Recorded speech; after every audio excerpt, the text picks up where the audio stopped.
Okay, yeah, we have a very brief outline of our presentation today. We will first talk very briefly about the background of the research, how the study was first designed, and then we will share the details of the study, and then finally our findings and our conclusions. Actually, this was the result, the product of an international collaboration between 3 different countries and 4 different universities. The project partners were just, as you see, Gazi University, Boğaziçi, University of Avra, and Pomeranian University. But the study itself was conducted in Turkey, Portugal, and Poland. The aim was to establish international research groups, and this is one of the end results of this collaboration. So in what context did this study emerge? Very easily, definitely, we can say that English has a global role as an international language in our day.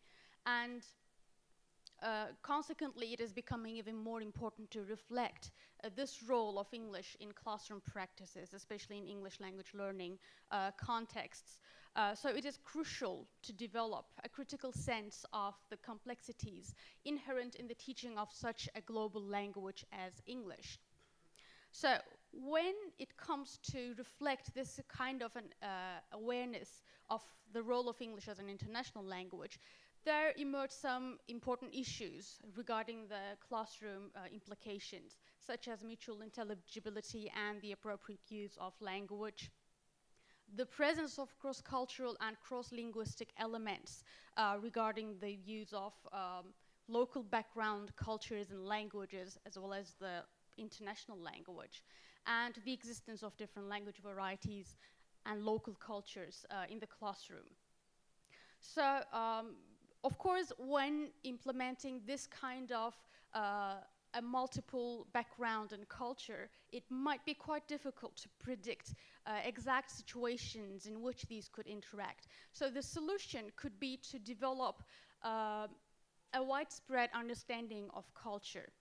So we just wanted to see what in-service English language teachers would think about some of these important issues through a questionnaire study.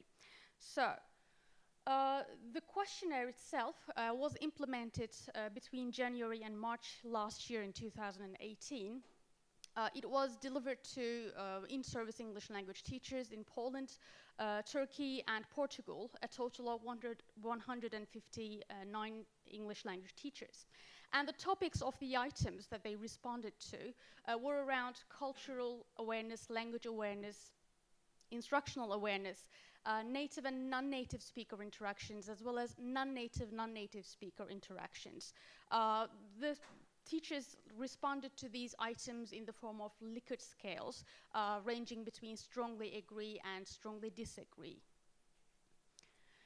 Before we moved on to interpreting the results of the items, of the responses, actually, we first wanted to do some quantitative checks of the questionnaire itself. So we conducted an exploratory factor analysis, and we came up with a 3-factor model. Within this 3-factor model, we had these 3 constructs emerging from the items. One was cultural awareness, and the other was positioning native varieties and native speakers. And the last one was awareness of communication goals. We named these actually constructs depending on the content of the items that clustered around different factors.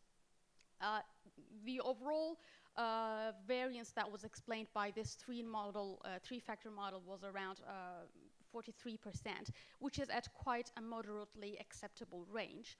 And the internal consistency of the overall questionnaire was around 0.73, which is also quite an acceptable internal consistency value. Thank you, Elifcan. Hello, everyone. Welcome all. It's Yavuz here. After Elifcan, I will refer to some findings of our survey study of within the ILTERG project. But since we have a lot of items on the questionnaire, and given that we have limited time here, we thought that it would be wise to present some examples and general impression from the findings rather than trying to cover all of the items. But for those who are interested in the full-scale study, you can find this in the latest issue of Eurasian Journal of Applied Linguistics. So the example items, we had two items that investigated whether the views of our respondent teachers, whether they think native English-speaking teachers and non-native English-speaking teachers should speak English with a British or American accent in two separate statements. And as you can see, although the percentage of teachers who were kind of neutral to these two propositions, there were more teachers who agreed that native English-speaking teachers should have an American and British accent, and there were more teachers on the right down who think that non-native English-speaking teachers do not need to have a British or American accent.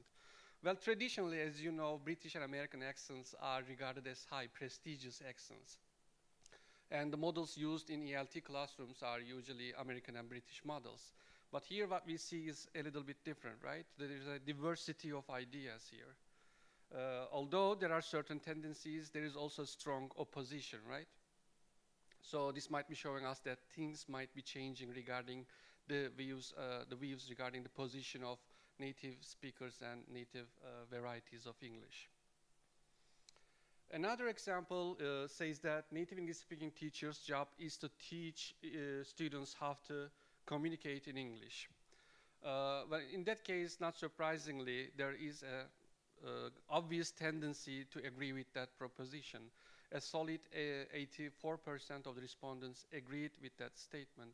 There were few teachers who disagreed, and some 10% were undecided. Well, this might not seem very interesting on its own, but when you look at the next statement, you can make the connection, right?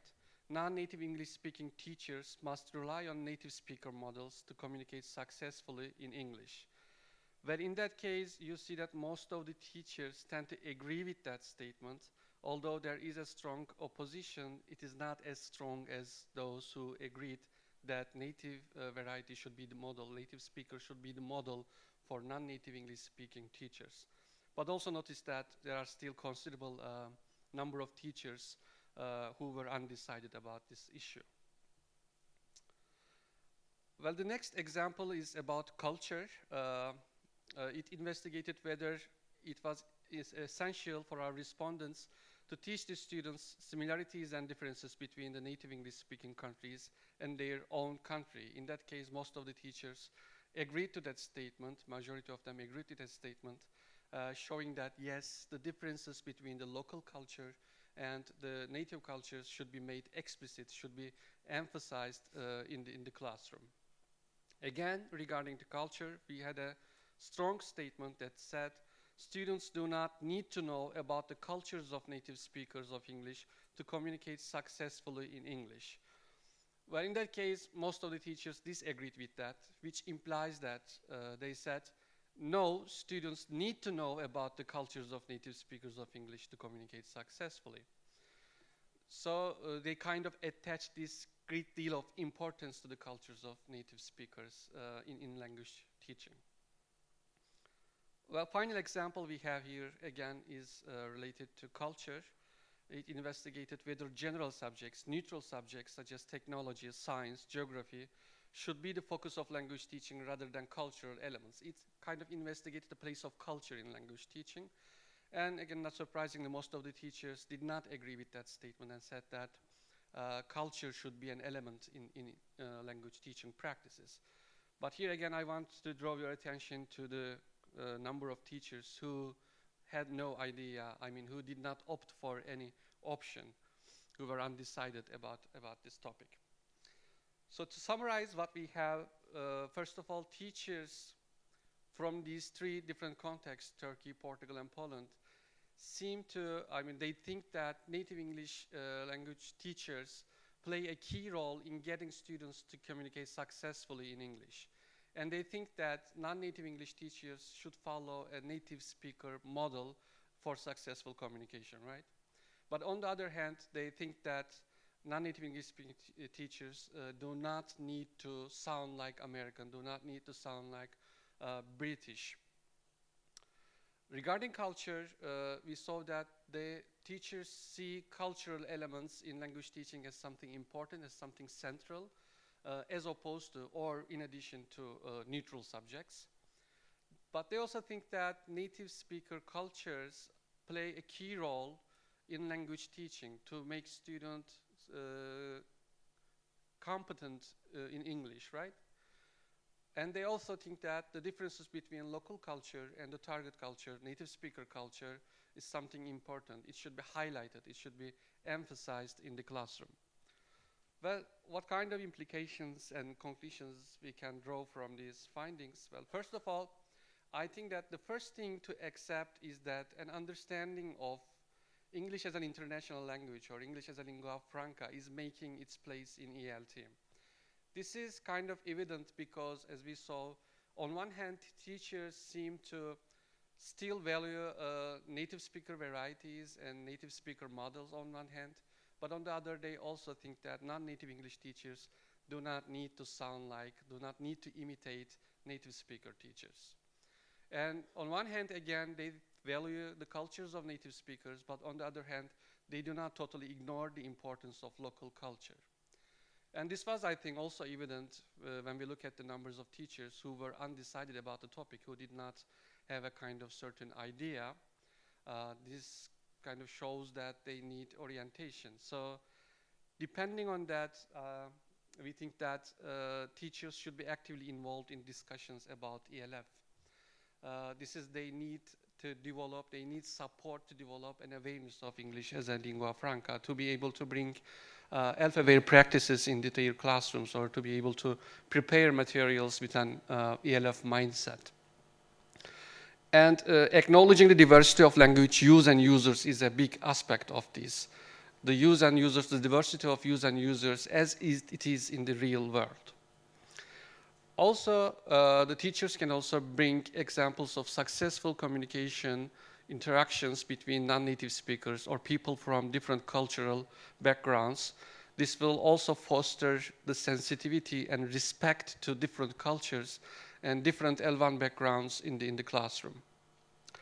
And finally, the teachers also should develop ELF-based activities and materials that promote greater intercultural awareness.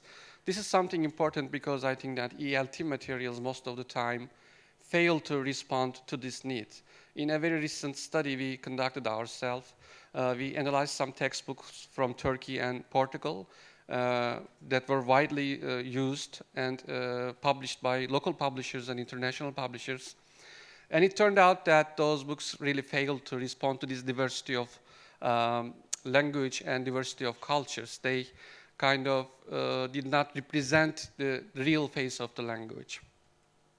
They were highly dominated by British and American varieties and the cultures associated with these countries. Well, thank you for listening. That's the end of our presentation.